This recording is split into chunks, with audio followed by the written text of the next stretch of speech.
Hello friends, welcome back to my channel Enlighten Lives. In this video, I'll be sharing general objectives and specific objectives that you can use in your English pedagogy. General objectives are basically the statement and thus that summarizes the central idea and purpose of a work. So here are some general objectives that you can use in prose of English pedagogy में basically 4 sections होते हैं: prose, poetry, composition and grammar. So हर section के लिए if you are teaching prose, then you have to use these general objectives to enable students to read aloud prose with correct pronunciation, stress, intonation and pause, to enrich their active and passive vocabulary, to enable the students to comprehend the thought and idea contained in the passage. So these are the general objectives for prose. Next is for composition.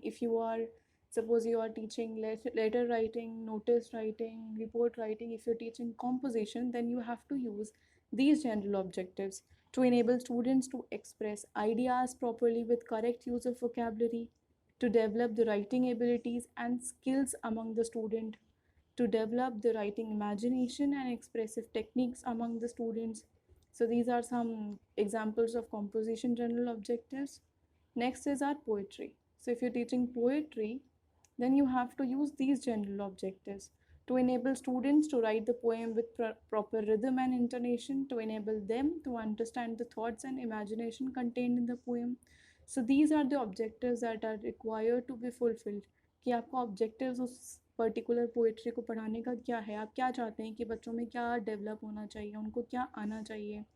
So like to develop the ability of appreciating ideas and criticize the thinking, to enrich their active and passive vocabulary. So these are really good general objectives that you can use in any poetry related chapter. Grammar.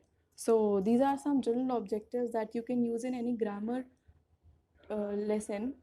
So if you are teaching noun, verbs, tense, anything, so you can use these general objectives to develop students' insight into the structure of English language, to develop the understanding of rules of grammar and their use in writing and speaking English, to enable them to express ideas in clear and grammatically correct English, to develop scientifically correct attitude in people, and teach grammar as a rule governed behavior to enable them to use English collectively. Now, specific objectives. As you all know, that specific objectives covers mainly 4 aspects: remembering, understanding, applying and skills. So here I am giving you some example. If you want to understand specific objectives in detail, please watch our previous video for this. So specific objectives for English. The students will be able to under remembering you can use words. List the new words, to state the important happenings in the story. Understanding, explain the story. So these general objectives are for prose. If you are teaching a story, then under remembering they will be able to list the new words, to state the important happenings. Under understanding, they would be able to explain the story, summarize the story. Under applying, they would be able to apply new words for framing sentences. And under skills, it would be boost up the imagination and they would be able to discuss the story of the lesson. Specific objectives for poetry. So if you're teaching poetry, so these specific objectives, these keywords or terms you can use. Under remembering, they would be able to name the poet and his works, define the meaning of the title. Under understanding, they would be able to explain the poem and summarize the poem. Under application, they would be able to write meaning of difficult words, use poetic device to explain the stanza of a poem. Under skills, to create sentences from difficult word, to compose through 3 lines on their own.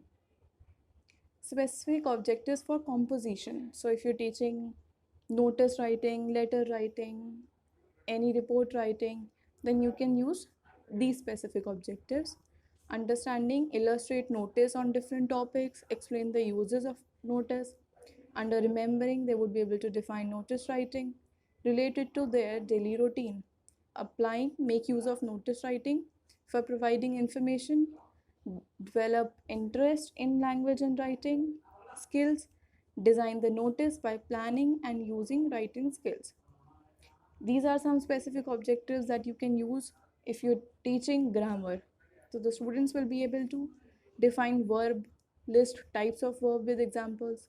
Under understanding, illustrate the difference between different type of verbs, construct the sentences into transitive and intransitive verb. Under skills, they would be able to analyze the use of a particular type of verb. So these are really good examples that you can use for general objective and specific objectives in any lesson plan. If you found this video helpful, please do like, share and subscribe. और अगर आप इससे related और science pedagogy से social science pedagogy की भी videos देखना चाहते हैं, so you can watch our previous videos and stay tuned for upcoming videos. Thank you and best of luck.